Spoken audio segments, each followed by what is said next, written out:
Searching for the Kidnapped Pride. This is a love story written in English and translated into Arabic by Dr. A. Ahmed. Copyright. All rights are reserved. No part of this book may be reproduced, stored in a retrieval system, or transmitted in any form, or by any means without the prior written permission of the author, except by a reviewer, who may quote brief passages in a review for a print in a newspaper, journal, magazine, or a school journal.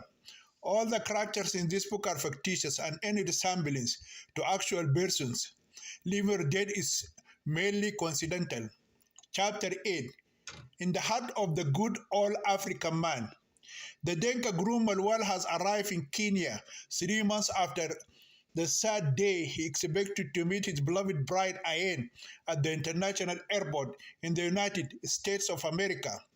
He landed at Nairobi International Airport one morning with a still bleeding heart, a confused mind, and a troubled conscience.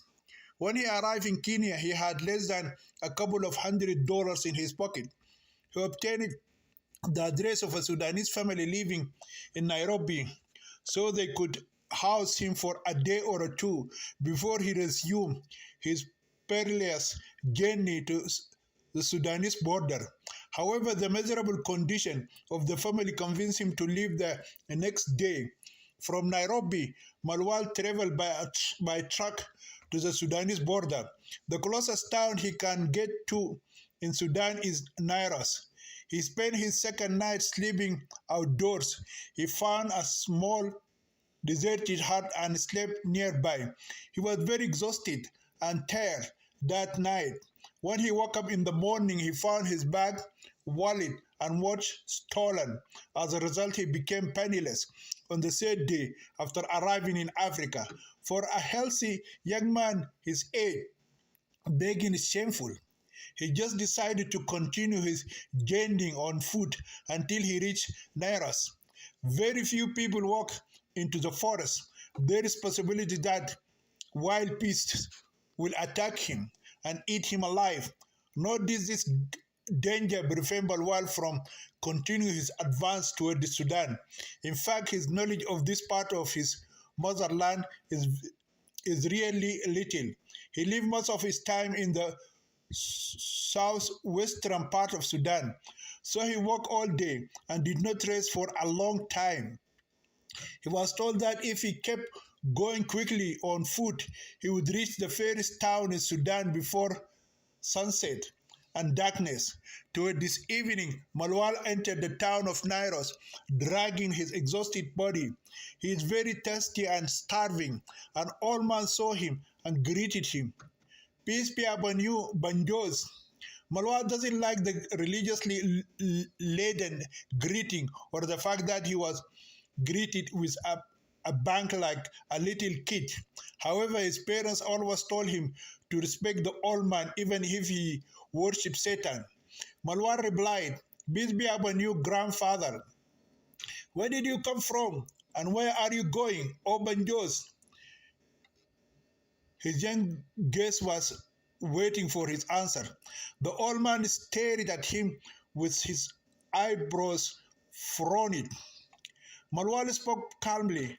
"I'm already a married man, grandfather. I came to South Sudan to search for my lost pride." The old man scratches his gray beard, revealing 2 missing front teeth. How is the bride lost if she doesn't run away with another man? It never occurred to Malwal that his missing bride Ayen might have eloped with another man. He had never asked himself whether she really loved him or not. Does she actually have another lover but her parents forced her to marry him? Before Malwal could remove his doubts, the old man spoke again. "My 2 young wives recently left me and went to the refugee camp in Nairobi. I heard that they met 2 other young men at the camp and had sex with them. The latest news I heard about them is that they married these 2 men and they all immigrated to the country of the Hawaja in America." The old man shrugged his thin shoulders and hung his head in sadness at the loss of his 2 young wives. Having divorced him already, grandfather, Malwal could have barely contain his curiosity. Once again, the old man raised and lowered his shoulders, breathing deeply. Not yet, my son, but with what will the word divorce do from my mouth? Malwar frowned and said, what they did is wrong. The old man smiled and patted Malwal on the shoulder. A woman's heart doesn't know right or wrong. Only the fear of being beaten by the father or a husband makes a woman do what is right and not wrong. Malwal shook his head, feeling the color rising to his face. Women are human beings, grandfather. They do right and wrong like men. The old man smiled and raised his thin eyebrows. You are still a little kid, my boy. You have no experience with women yet. Even the Holy Quran warns us against the deception of women because that deception is great. Marwan wanted to argue further, but he saw that old man was crazy. Why does he believe that every human being on the face of the earth is a Muslim like him and believes in his Holy Quran and the Islamic religion? Instead, he asked, you haven't told me yet, Grandpa, how far is Koboita city from here? The old man shook his head. His eyes widened. Why do you want to go to Koboita? I am looking for a way to reach Bahr al-Qazal province. Shaking his head, Grandpa spoke slowly. Bahr al-Qazal, why did you go to Kenya then? You will be killed before you reach Juba city. Balwal nodded and said resolutely, I have to go there no matter what happens to me. The old man pushed himself up, leaning on his nearly wooden staff.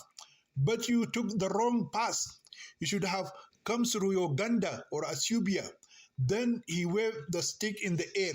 From there, a UN helicopter could take you to Bahr al-Qazal.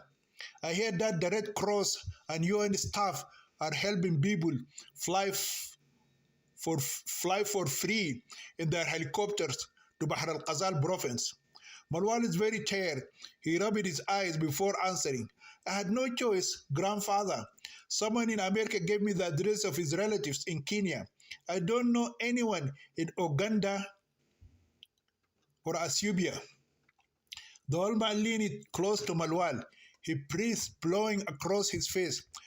Go to Koboita city and try to find those NGOs to help you get to Bahr al-Qazal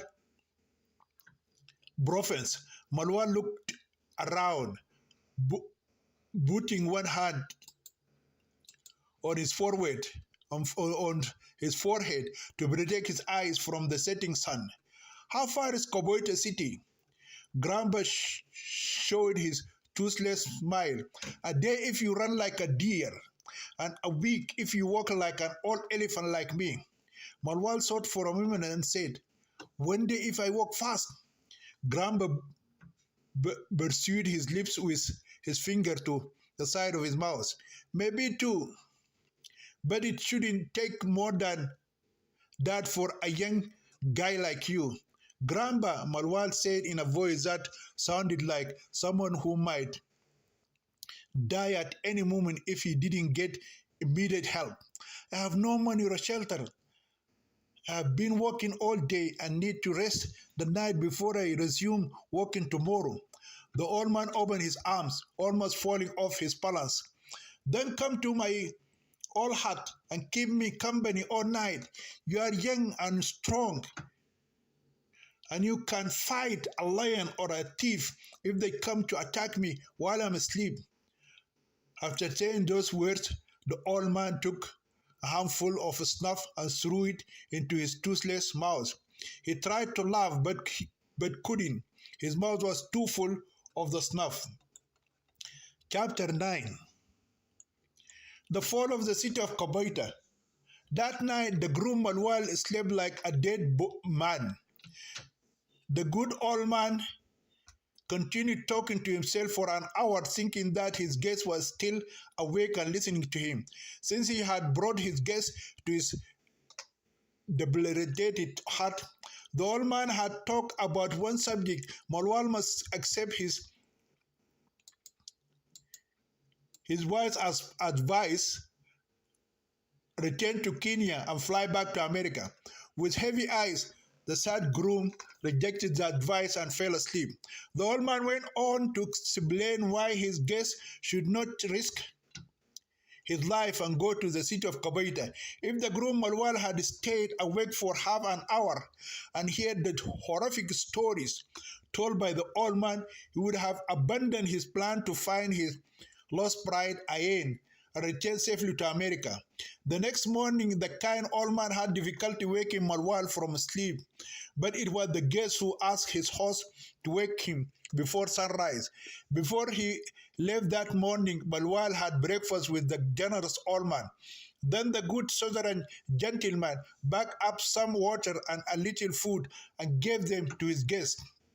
Fortunately, the heavy rainy season ended, and a few weeks before Malwal arrived in Sudan. By then, the highway into the forest had dried out, making walking less difficult. Malwal walked as fast as he could and rested only briefly.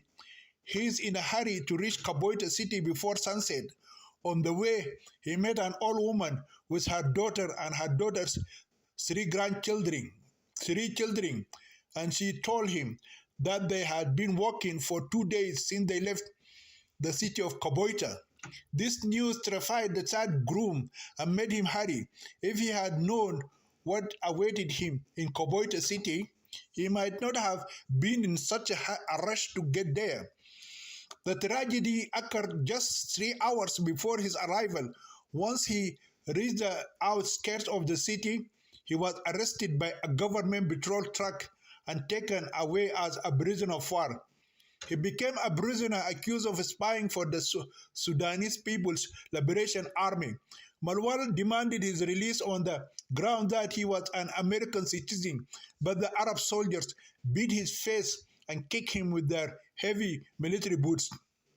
Then threw his semi-conscious body like a sack of grain into their military truck and headed for the city. With his hands and feet tied with ropes, Malwal landed hard on the bed of the truck. As the car sped, his face kept bouncing off the bed of the truck like a football. He constantly begged the soldiers to help him, but they mocked and cursed him instead. In fact, Arab soldiers hate spies more than actual southern rebels. Whenever they catch a boy or a girl they accuse of spying, they will beat them so they can extract some information from them. When they are satisfied with interrogating their victims, they will kill them. Because this execution violated the Geneva Convention, the soldiers invented a way to dispose of the dead bodies. There is an old stinking lake near their military base. This lake is used as a burial place for their victims. The citizens of Kaboita call it Skeleton Lake. The soldiers would open their victim's stomach and throw his body into the dirty water. To date, no man or woman, young or old, who has been arrested has escaped such a tragic end if accused of spawnage. Of course, Christian girls will be raped without marriage on the basis of Islam's teaching about the infidel Christian woman or captive female prisoners of war, of jihad for the sake of God to spread the Islamic religion in South Sudan. Malwal was one of 6 Southerners arrested that day and taken in for questioning. When he was taken from the truck and thrown into a small, dark room, the American groom found some detainees there. They are all bound with strong ropes. They are bleeding profusely from head to toe. Some of them had their faces so disfigured by brutal torture that the American boy could not tell whether they were male or female. Likewise, he was dragged like an animal and tied to a wooden pole. The soldiers left the room as soon as they were sure he was securely restrained. When they disappeared, Malwal tried to talk to the other detainees. Either they became deaf and mute due to torture, or they were afraid to talk to him and reveal some of their secrets for fear that he would be spying on them for the benefit of the Arabs. For a week before Marwan's arrest, government soldiers and Southern rebels had been constantly fighting for control of the city. The city of Kobaita had become like a piece of bone that two mad dogs are fighting over. There are heavy casualties on both sides. For 7 nights, the rebels attacked the city. Each time they attacked, they were able to penetrate civilian areas, obtain food supplies, and forcefully recruit new rebels. The government soldiers refrained from shooting at them until they left the city early in the morning. The soldiers then emerged from their hiding places, chased them for several kilometers, and returned to their base. This game of seek and find between a cat and a dog and mouse lasted for 7 nights before the American groom who had come to Africa to search for his missing bride was captured. On that day, a few hours after Marwan's arrest, the attack resumed.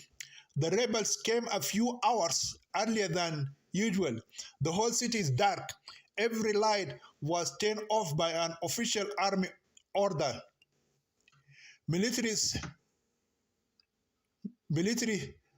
sirens are constantly ringing. Heavy artillery rained down on the city. The rebels were determined that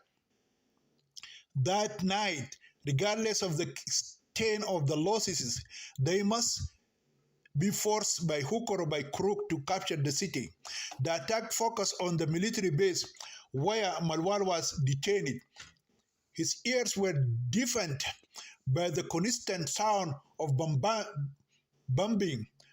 The missiles lit up the small, dark room like a flash of lightning. Marwan concluded that his end had come. After 2 hours, the missiles stopped, but the sounds of machine guns were still here.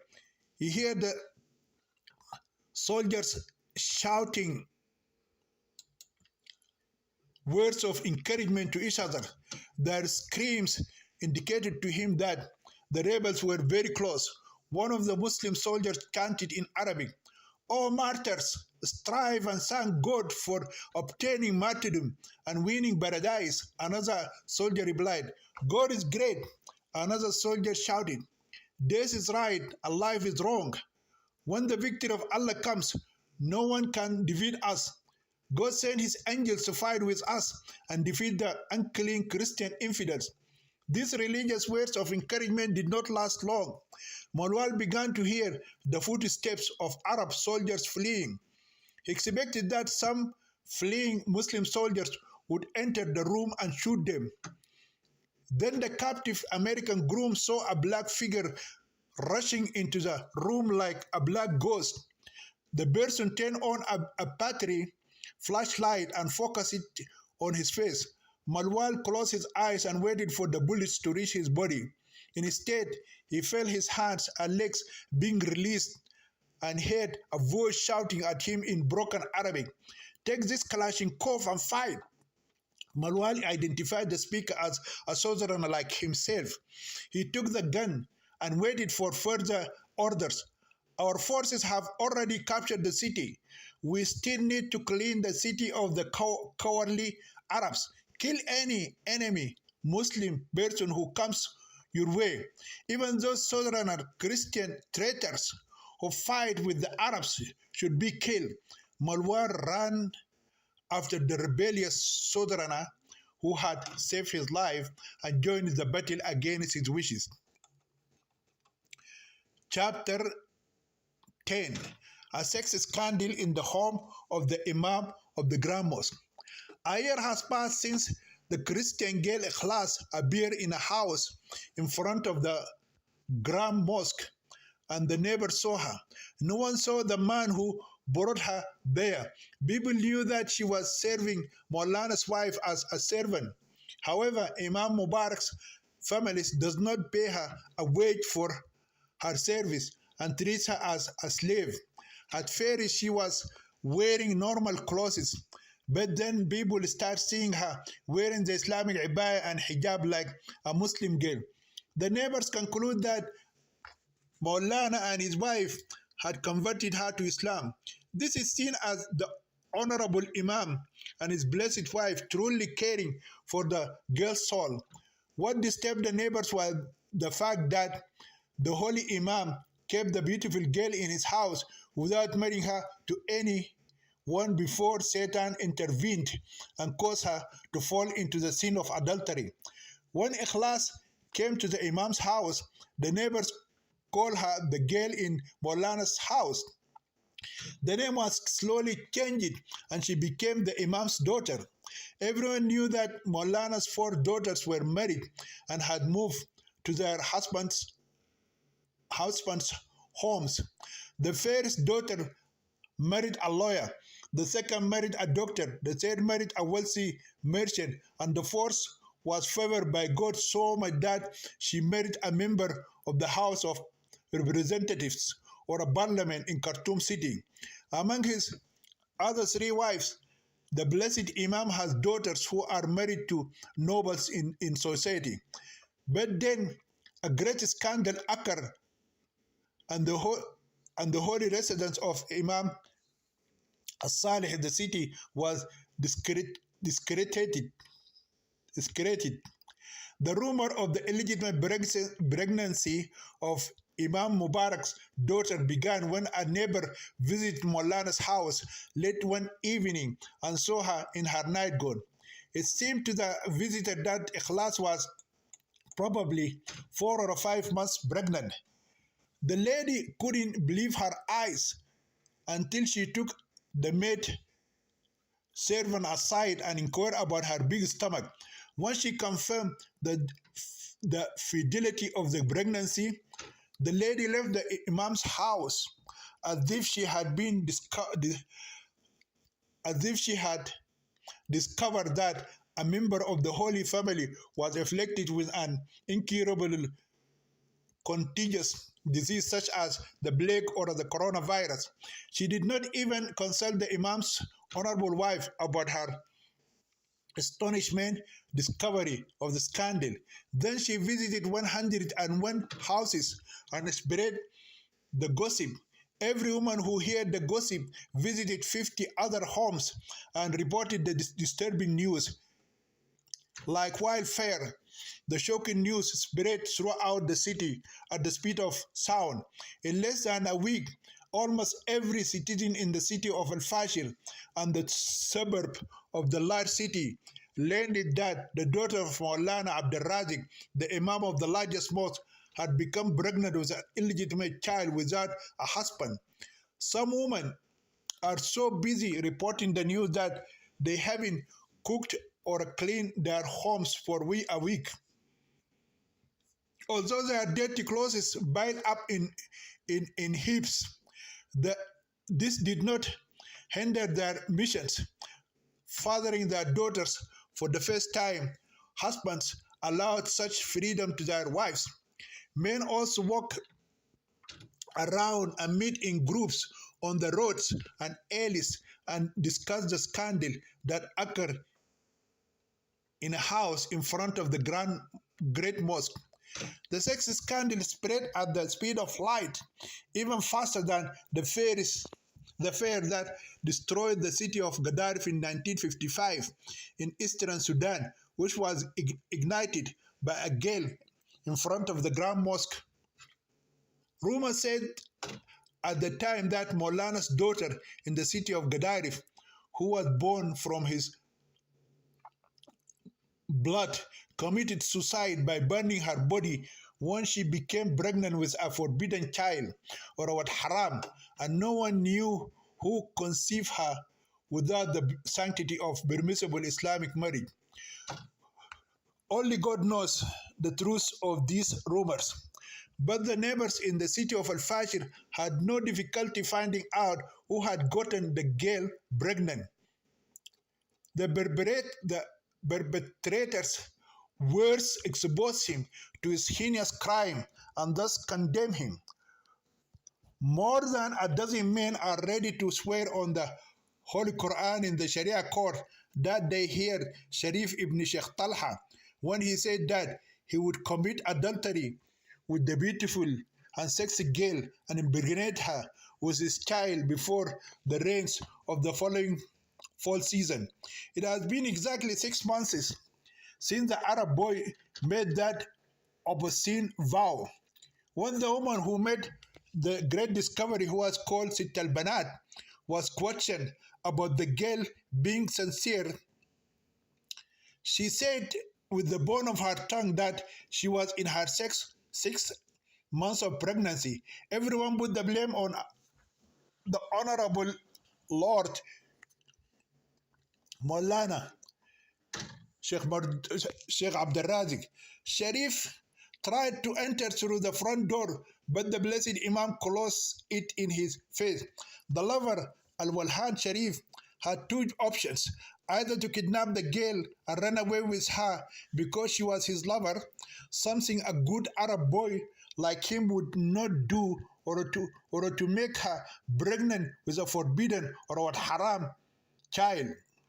Now the main concern of the people is what Maulana will do. He will not be able to kill the girl because she is a great responsibility and a trust hanging around his neck. He would not be able to keep her in his sacred abode until she gave birth to the illegitimate child. The only option remaining for the blessed Imam is to force Sharif ibn Sheikh Talha to marry the pregnant girl whose body he defiled with his adultery without a permissible Islamic marriage. But no Arab boy in the city of Fajr would ever marry a girl who became pregnant before marriage. She has now become like a prostitute and has a forbidden love interest or an adulterous child in her defiled womb. No one can live with a prostitute and raise an illegitimate child.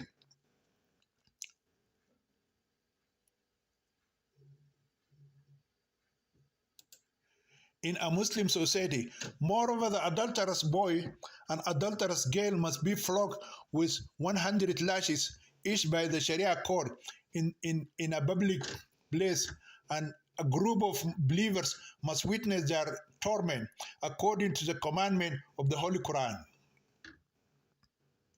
Chapter 11. Heavenly Ababil birth. A month, a week, and one day have passed since the woman called Sitt al-Banat revealed the scandal of Al Harams present in the house of the Imam of the Grand Mosque in the city of Al-Fashir in western Sudan. Each woman used a chart as a table to count the days. Some women use black charcoal as a marker to record the days in their timetables, while others add their children, boys and girls, to steal chalks from their schools. Every woman wishes that the Honorable Imam and his blessed wife would not discover the pregnancy until the child was born. For this reason, many of them, including their 5 daily prayers, request to Allah to blind the eyes of the blessed family. Some of them ask for the divine promise in the throne verse in Surah Al-Baqarah that God would build a dam or a wall behind and in front of Maulana and his wife's eyes and blind them from the view of the sacred womb, sacred lamb, until she delivered her haram baby. Other women who were less desirous of evil call on the holy names of some of the righteous saints of God who died years ago. If the Lord Maulana and his wife found out about the forbidden pregnancy, they would not throw the girl away from their now defiled holy home or slay her in an oral killing, but rather keep her until the child sees the daylight.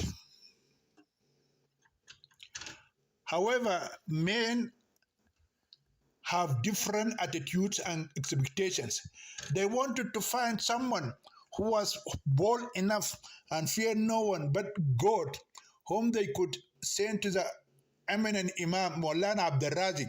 But not a single person is ready to convey such ugly news to his religious leader.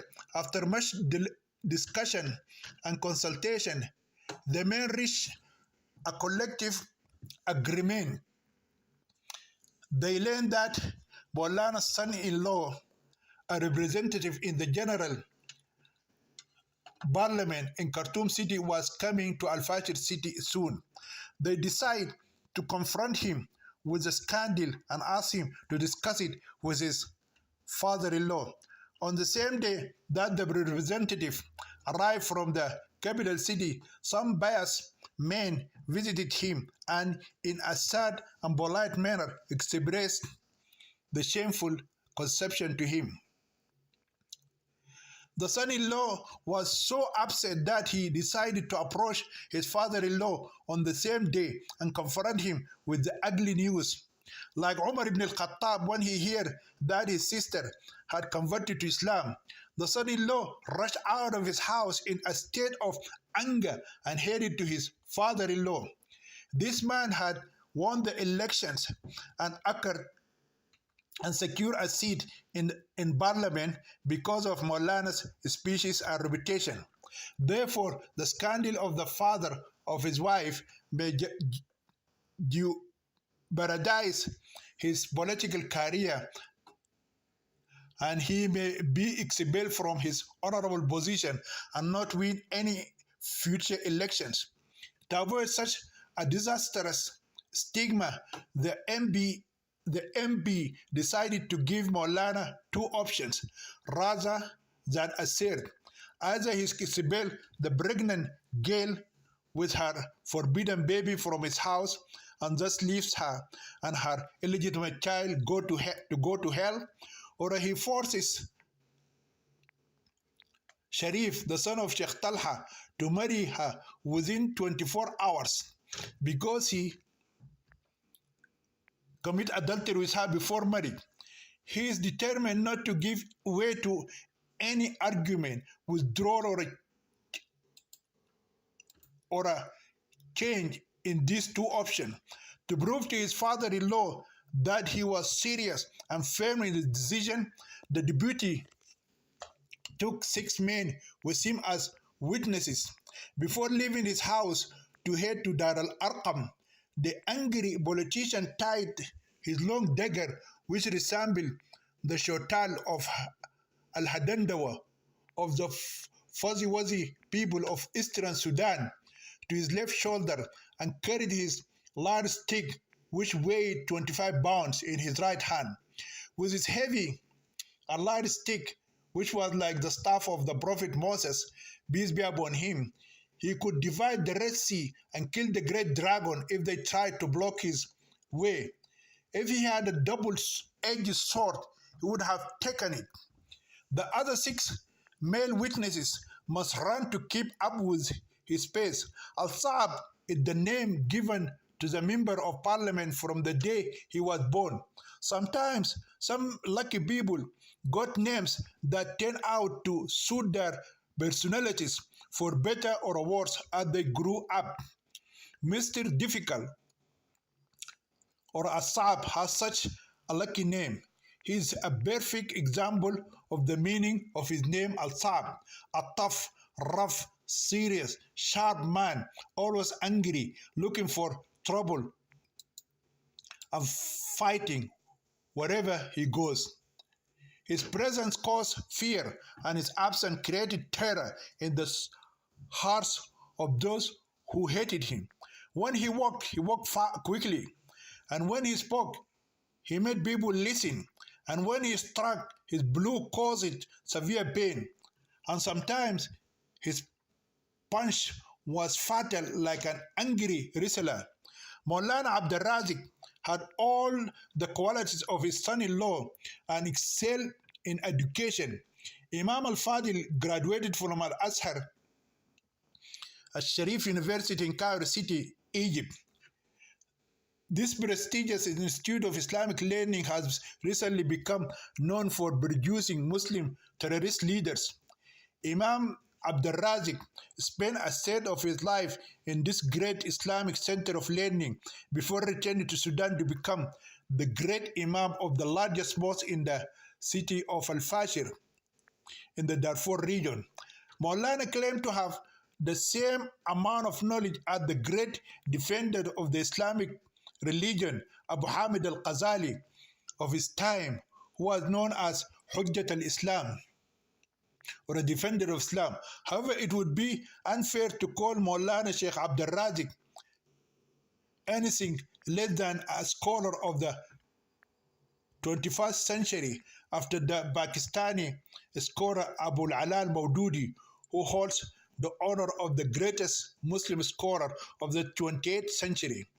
Abu al-Alal Maududi is considered the father of all modern Islamic terrorist groups because he declared all the peaceful Muslims of his contemporaries to be infidels because they abandoned the absent Islamic obligation of jihad for the sake of God to spread the Islamic religion with violence, just as the Messenger of Allah, Prophet Muhammad, and his Mujahideen companions did, who spread Islam by the point of the sword among the Christian infidels, the brothers of F and Bix, the Jewish, the cursed Hindu idolater and polytheists. They reached Spain in the west and India in the east. No one will deny his claim if the Imam, the scholar, Sheikh Abdul Razik, says that he is more knowledgeable about the laws of Islamic Sharia, its philosophy and theology, than the Egyptian scholar Sheikh Mitwalli al-Sha'rawi or Taha Hussein. The Honorable Imam of the largest mosque in the city of Al-Fashir is a huge man with a body like the Palestinian giant Goliath, who was killed by the Jewish shepherd, the little Hebrew boy David or Dawood. Maulana is tall and has a head larger than the rest of his body. His large head is square and is always covered with a white turban and attached to the longest beard a Muslim man can ever grow. It seems that his long beard surpassed that of the Prophet Muhammad in terms of length and density. His eyes are large and red, and his flat nose covers half of his face. He always carries a long rosary to pray most of the time and praise Allah. He is like his son-in-law in that he never goes outside his bounds without carrying a thick stick in his hand and a sharp dagger fastened to his left shoulder. No one ever saw Maulana without a big turban on his square head, except his wife's. On that day, for the first time, people could see his bald head without a turban. Maulana's head without a hood resembles a daleba. One may want to know what this pinworm is. I was born and raised in Sudan, spent a third of my life in India, visited Egypt and Lebanon, and now live in the West. But I have never seen the labor in any of those countries except in my own country. I doubt whether God actually designed or created this kind of large fruit. I also doubt that this huge fruit exists in any other country, other than Sudan.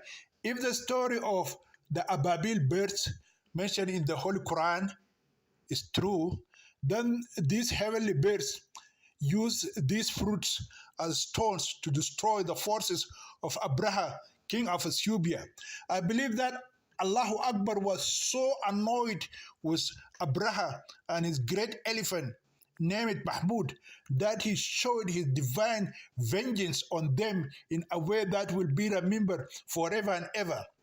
It is most likely that God commanded his heavenly birds to pick up fruits from the bitter trees of hell, called Al-Zaqum, and to stone the invading Abyssinian army that came to destroy the Black Kaaba, which is the house of Allah in the city of Mecca. Unfortunately, some zakum fruits accidentally fell into Sudan and grew as daleb trees. If you want to curse someone in Sudan, tell him that his head looks like a daleba fruit. If he doesn't kill you, he will never talk to you again. The racist Sudanese Arabs call the labor fruit the mangoes of slaves, and they mean the black Africans from Darfur, the Nuba Mountains, and South Sudan. Therefore, when Maulana's bald head appeared at his door that day, he looked like the Deleba or a mango of black slave Negroes. After the relatives exchanged some obligatory Islamic religious greetings such as peace, mercy, and blessing of God Almighty upon you, Mr. Assab revealed to his father-in-law the purpose of his visit. Your daughter Ruqayya Abdurrazik will be divorced and she will be forbidden as a wife forever to me, just like the back of my mother. If you do not expel the infidel Denk girl from your house or force the man who impregnated her in a haram sex to marry her immediately. Maulana's eyes scanned the faces of the other 6 witnesses, and he understood that his angry son-in-law was serious in his threat and demand. The expression on the Imam's face showed that he was in serious trouble. His very angry son-in-law put him in a corner from which he could only get out with a sacrifice. Mr. Saab raised his voice and made his demand again, and shouting like an ogre. There is a moment of silence so terrible one could hear a pin drop. Then Maulana spoke in a low voice, his eyes turned downward. No man has slept with the Denka girl a class and made her pregnant with a child except me. The hard master, Mr. Stab, stared at his father-in-law, his mouth wide open, and his eyes bulged out of their holes. And then he shouted, "But you have 4 wives already in your possession. How do you sleep with another woman without divorcing one of your wives and marrying her legally?" Maulana leaned on his door frame and said, "I do not have to marry Ikhlas because she is my slave girl and Jariya and has become the possession of my right hand." When Imam Maulana Abdurrazik and Sayyid al-Sabiq exchanged those few sentences, the other 6 men who came as witnesses fell one after the other like pillars of snow that had melted when heavy rain fell on them. They couldn't believe their ears when they heard that the religious leader, the imam of the largest mosque in their city, impregnated a girl and admitted that he did not marry her but decided to have a child with her through adultery.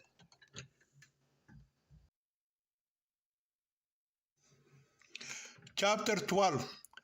Rebel Fighter Olivia. Olivia is a tall, smart, and very beautiful African girl. She is as beautiful as the Nile River. She is from the Azande tribe.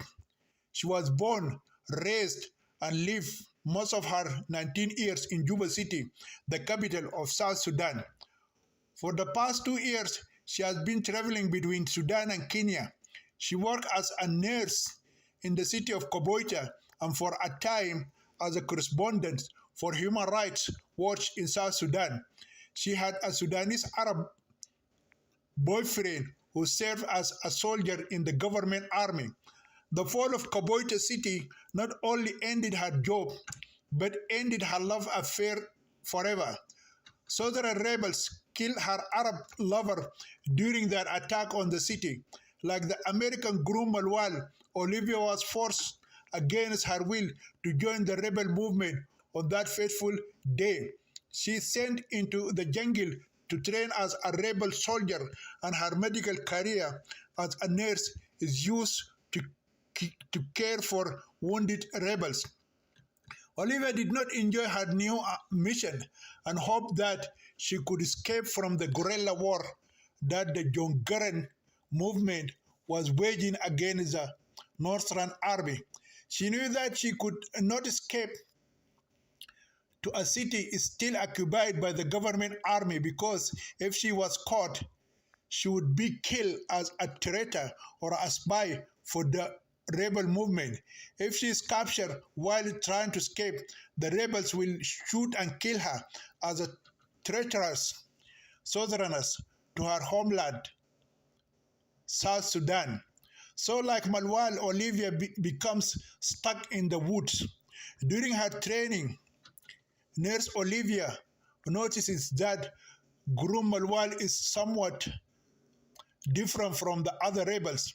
He speaks politely, acts lovingly, and treats all his fellow soldiers with kindness. What attracted Olivia most to Malwal was his high level of education. Most of the rebels do not even know how to read and write, while he's a university graduate. He can speak good Arabic and also speaks English fluently. It is Olivia's heart's desire to learn to speak Arabic properly. She speaks a broken Arabic known as Juba Arabic. Before her lover, the handsome Arab soldier, was killed, he had promised to marry her and take her to his city of Gadarif in the eastern region of Sudan. He said that he would not force her to abandon her Christian religion or ask her to convert to his Islamic religion. For this reason, he began teaching her his Arabic language and Northern culture. Olivia loved her boyfriend so much that she could not see him as an enemy.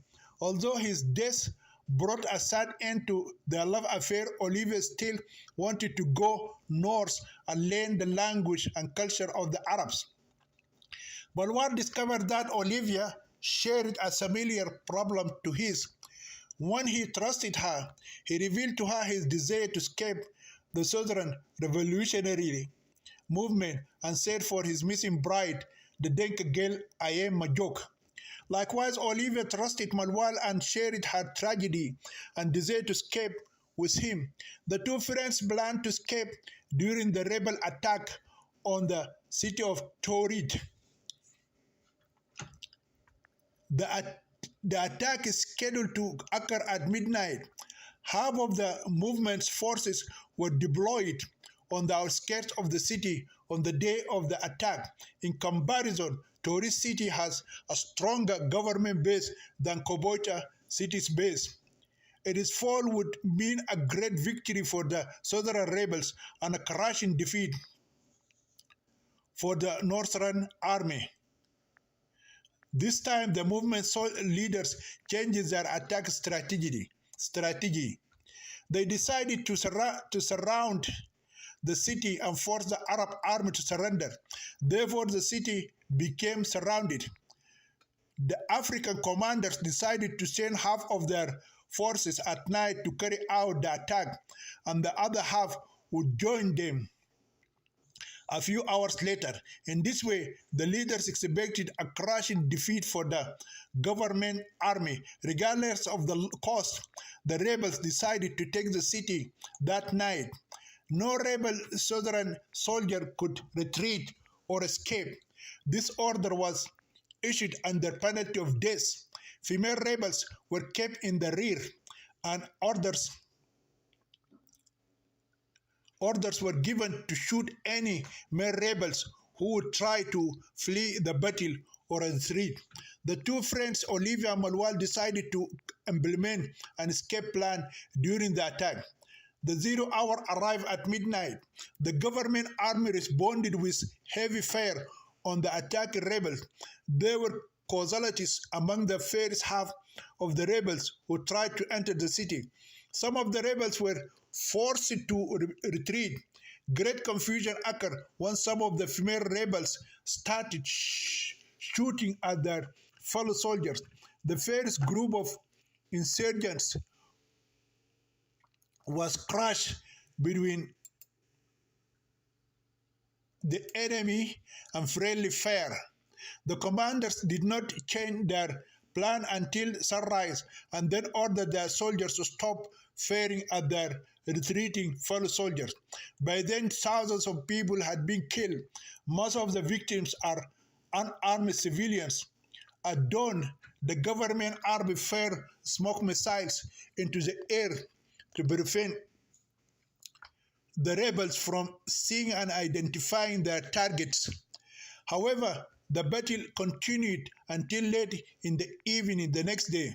The rebels were unable to control the city that day and were forced to withdraw under cover of night. Half of them were either killed or seriously injured. As the African rebels were withdrawing, Arab soldiers pursued them and killed many of them. During this confusion, the two friends, Marwan and Olivia, managed to escape from John Garang's movement. Chapter 13. Loyalty to the Sacred Eternal Christian Marriage Oath. The two friends, Marwan and Olivia, escaped when the Northern government soldiers filled the air with thick white smoke to hide their base and soldiers from the Southern rebels' artillery. They crept on their knees for a long time before they started running to escape. They then ran for far into the forest before they felt safe and stopped to rest. The first thing they need to do is to shed their identity as rebels in the guerrilla fighting movement. They took off their military uniforms. They left nothing on their bodies except their underwear. They look like Tarzan and Tarzana in the jungle without the fear of the lion and lionesses. It is common to see males and females walking naked in the jungle of South Sudan. Some girls cover only the lower parts of their bodies and leave their chests and breasts open in the air. There is nothing shameful, disgraceful, or immoral for a female to walk in this way in the forest. So Olivia is walking half naked with only a little red underwear, while Malwal is completely naked with his genitals visible as a little bonjour boy with no clothes on. Olivia has the hottest, sexiest body Malwal has ever seen. She has big bare buttocks and very big breasts like spears. Her breasts are completely visible, and even their black nipples are seen by him. With those fully exposed big tits and a big ass, she could seduce the holiest saint on earth. There is no place on earth more dangerous than the jungle in South Sudan. Malwan and Olivia now face great danger. They can be attacked and killed by wild beasts while they are roaming on or sleeping at night inside the forest. To avoid such an attack, they decided that one must sleep and the other must guard him. They could not use the main road for fear that Northern army soldiers or Southern rebels would spot them and shoot them from afar and kill them. Therefore, they have to walk among wild trees and in rugged and rough places. There is a high probability that a tissy fly will bite them. No one knows that the tissy fly has bitten him so that he sleeps forever. It puts its victim into eternal sleep and does not allow him to wake up again. Malwal and Olivia spent their first night in a burned-out village that had been destroyed and plundered by the Arab Janjaweed. Only lizards, rats, ants, flies, and cockroaches still live in this ruin. The destroyed village reminded Malwal of his village Tawila and his lost pride, the beautiful Denka girl Ayen. He still has some memories of his childhood in his old village. He tried hard to remember the innocent childhood days he spent with girlfriend Ayen. She is still a child in his troubled memory. Wherever he went, he remembered her innocent face. She was larger in size than other girls her age. When he last saw her, she was 5 years old. Whatever the case, her tall shape and large body made her appear twice as large as any child at this age. She's a dark brunette, but her skin, face, and eyes shine like the stars at the night. Her eyes are large and brown with beautiful whites surrounding them. She has a beautiful face and exceptionally attractive body even when she was a child in those childhood days. Those memories caused Malwal's tears to fall down his cheeks. Olivia understood the reason for those hot tears. She quietly walked toward Malwal and stood near him.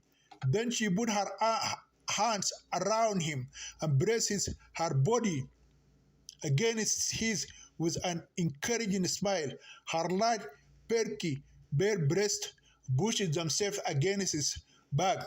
This is the first time since they became friends that Olivia and Malwal are standing close to each other. Olivia's broken heart found great comfort in Malwal's friendship. Her beautiful face and friendly nature comforted his bleeding heart. During their military service in the jungle, they spent a lot of time talking to each other.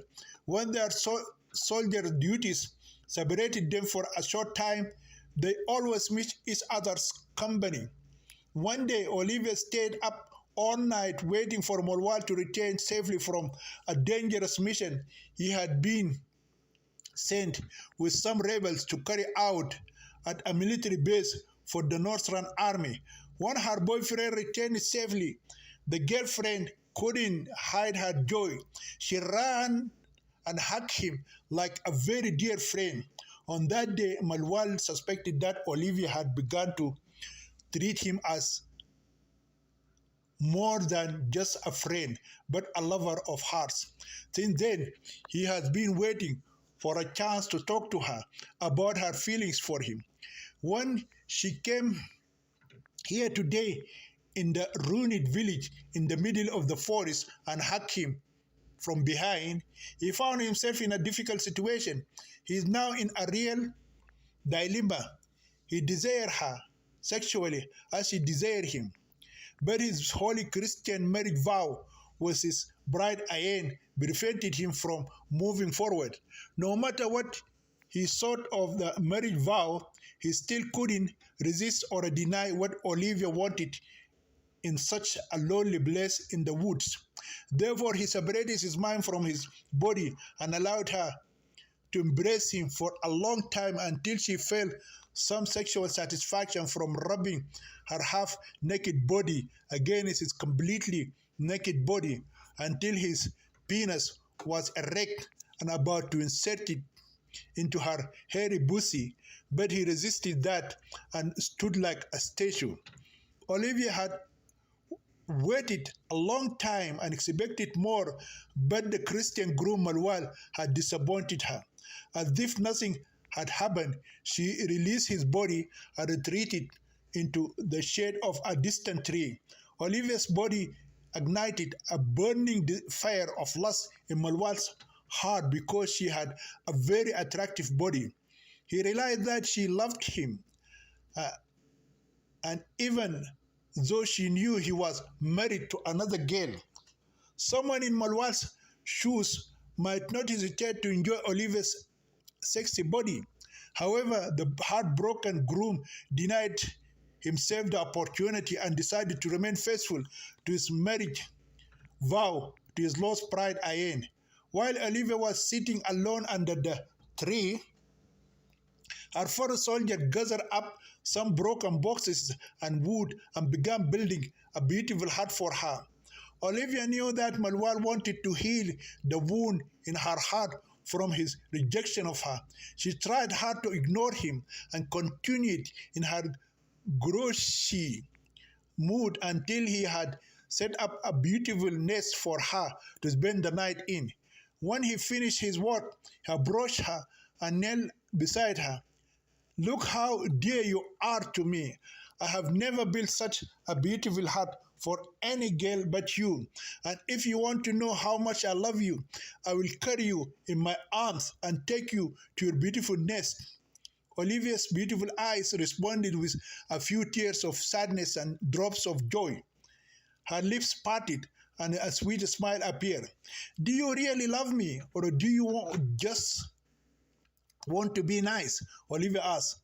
I will not deny the fact that I fell in love with you, but my Christian marriage vows with Ayen will not allow me to offer you more than the words of my heart.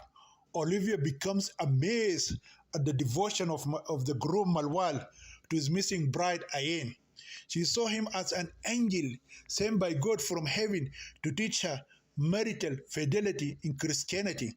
Therefore, she couldn't resist the strong emotional force that compelled her to hug him again until their bodies were intertwined with each other. But they didn't go beyond being just good friends who love each other in a platonic, sex-free friendship. Chapter 14. The legal sexual complaint against the Imam of the Grand Mosque. In the meantime, before he impregnated his mate or his female slave outside the sanctity of Islamic marriage bond, the virtuous Imam Abdul Razik enjoyed spiritual and worldly authority and undisputably good moral reputation in the city of Al-Fashir. His followers worship him as a righteous man of God and a living Muslim saint, and consider everything touched by his sacred hands to become holy objects. Whenever their holy Imam finished the purification ritual during a pollution, the worshipper would drink that dirty water as a blessing. Some of them loved to kiss his hands, others his feet, and others his sacred garments. Everyone believed that Maulana Abdul Razik inherited the blessing from his great-grandfather, Imam Muhammad Ahmad al-Mahdi, who expelled the British colonists from Sudan. It is believed that this great-grandfather received a divine revelation from God to declare himself the awaited for Mahdi of Allah, who was prophesied by the Prophet Muhammad to pave the way for the second return of Christ. Moreover, it is believed that this expected Mahdi is a descendant of Al-Hassan, the son of the great Islamic Imam Ali ibn Abi Talib, who was the Prophet's cousin and son-in-law, because he married his daughter Fatima Zahra, who did not menstruate in her life despite having children.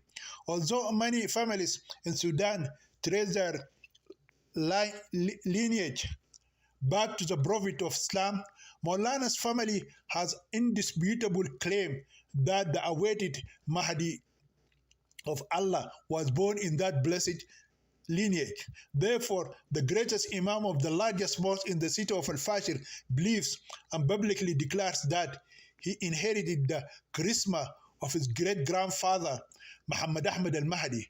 No matter how true or false this claim is, Maulana Abdul Razik is considered in the eyes of the people of Sudan to be a good hereditary saint.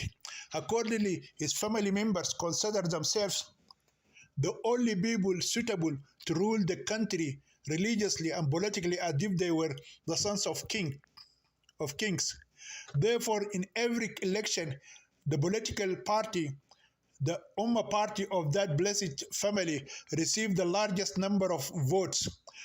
To talk in detail about the religious and political claims of Imam Al-Fadil's family would take volumes to write, thus distracting us from our story of the kidnapped Denka bride, Ayen. The most important thing that we must quickly mention is that the sex scandal has begun to cause some serious damage to the reputation of the blessed Imam. When the six witnesses overcame the shocking news, they rushed home and broke the terrible news to their female counterparts.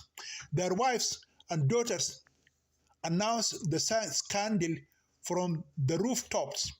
The news hit people's ears like hot acid, and they did not rest until they conveyed to 7 other families. The new version of the sex scandal spread more quickly, traveling at the speed of light and becoming faster than the old version. It spread to all cities and villages in Sudan, then crossed the border and spread into the country of Chad.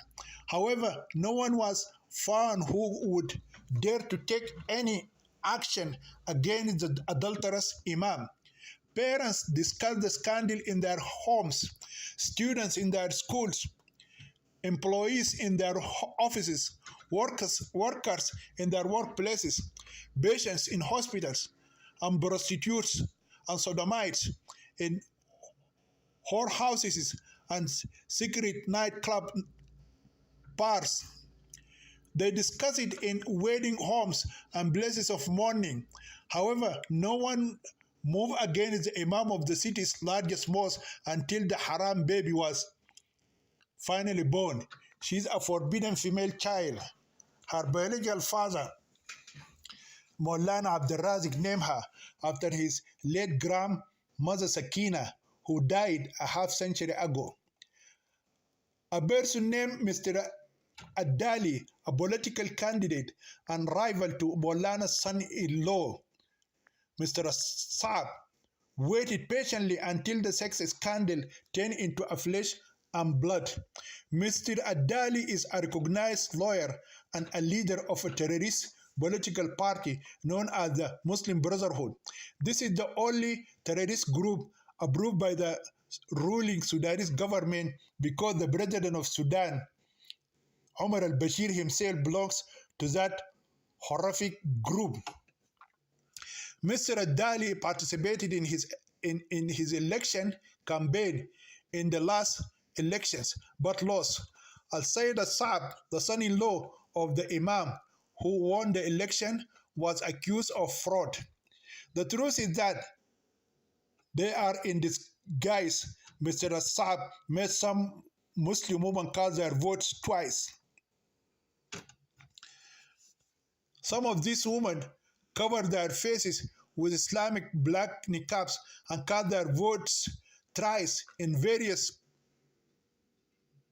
constituencies.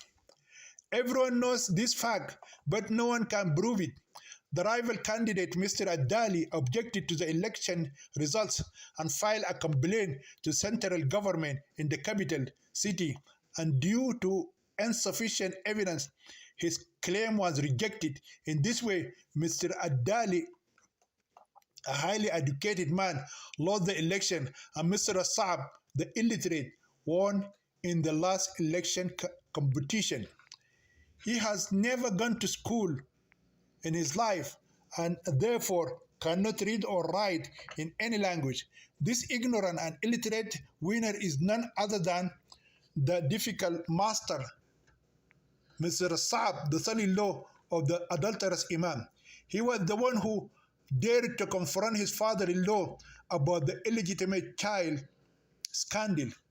When the scandal broke, the loser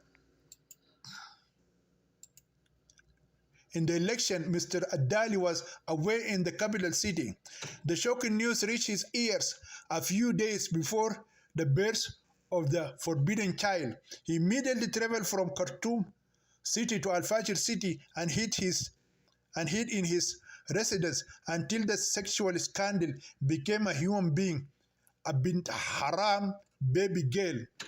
To secure his revenge, Mr. Adali hired some spies to monitor the adulterous imam's house so that the pregnant Dinka girl with her illegitimate child in her womb would not be smuggled out and hidden somewhere.